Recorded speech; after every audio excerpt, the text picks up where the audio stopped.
Hello, this is another Introduction to Tricking Series tutorial.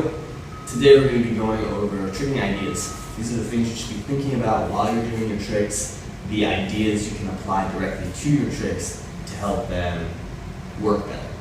So let's go over some of those concepts. So the first concept I want to go over is power. Power is speed. If you jump fast, you'll jump higher than if you were to jump strong, if that makes sense. You have to understand that tricking requires effort to execute. You need to be fast to finish movements. So it's a good idea to practice tricks with full effort. At the same time, it's also good to practice tricks really relaxed, because every trick has its points where you need to be 100% full speed, full power, and you need to be 100% relaxed. So when you practice each trick, pay attention to where you're executing the most effort. Pay attention to where you are the most relaxed in your trick. Exaggerate those two feelings, and I think that'll help benefit your tricking. When you trick, you want to commit to your tricks, especially if they're tricks you haven't landed yet or that you're just starting out trying.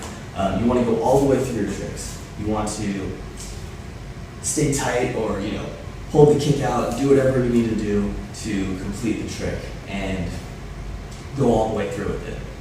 If you hesitate mid-air, chances of you falling are going to be much higher. It's okay, it's part of the learning process. It happens to all of us. But by committing to those tricks, by believing in yourself, going all the way through, chances of you landing are going to be much higher. So one thing that helps me is I try to visualize landing the trick.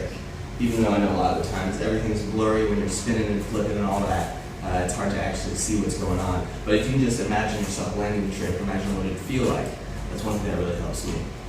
It's better to set higher than it is to set lower. It's better to over-rotate than under-rotate. So just think about that when you're committing, when you're tricking, that you want to commit fully to whatever trick it is that you're doing. The more torque you create, the faster you're going to twist, regardless of your body shape. If you have a massive amount of torque and your body's all splayed out, you're still going to get a lot of rotation. Likewise, if you don't have a lot of torque and you stay really tight, you'll still get a lot of rotation, but it's about finding the balance between those two ideas. You have that one moment, you have that one little moment where you want to execute full power. And this kind of goes back to the power concept I talked about earlier. Within that one moment, you want to execute, give it all you got. You want to go 100%, and it's going to make the whole rest of the trick a lot better. It's going to give you the height, the power, the spin, the whatever you need to get that over with. I think it's important to be as fresh as possible when you trick.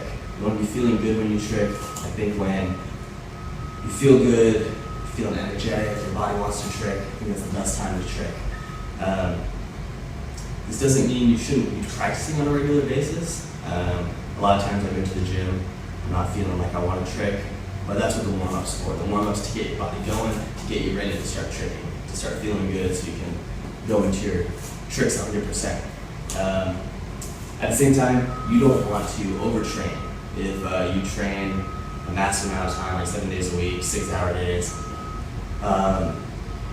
your body just won't ever feel good when it tricks. And I think it's hard to improve if your body isn't feeling 100%.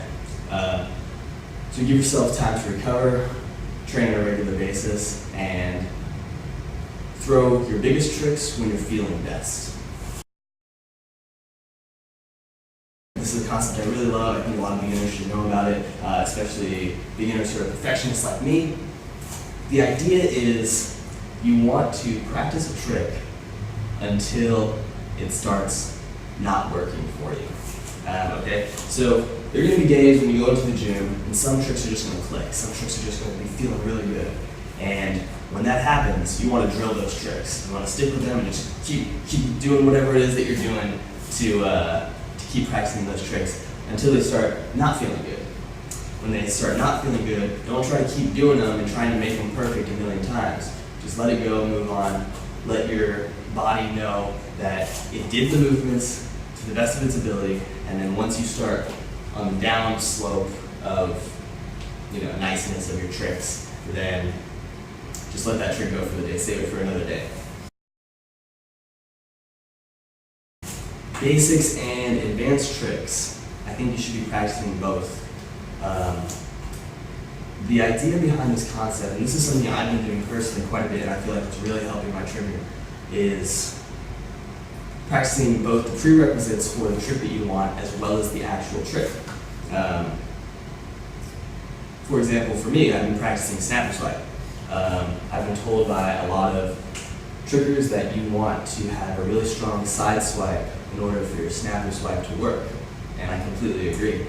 But I also train snapper swipe because I feel like my side swipe is really high, like I have a really strong high side swipe.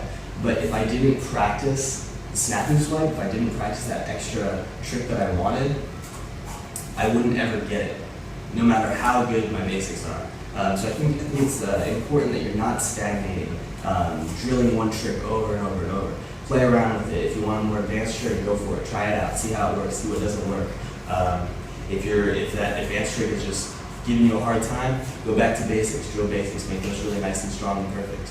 I think the key though is not to stagnate, not to try the one trick over and over and over again and get nowhere. You want to try to do new things on a regular basis so you are improving.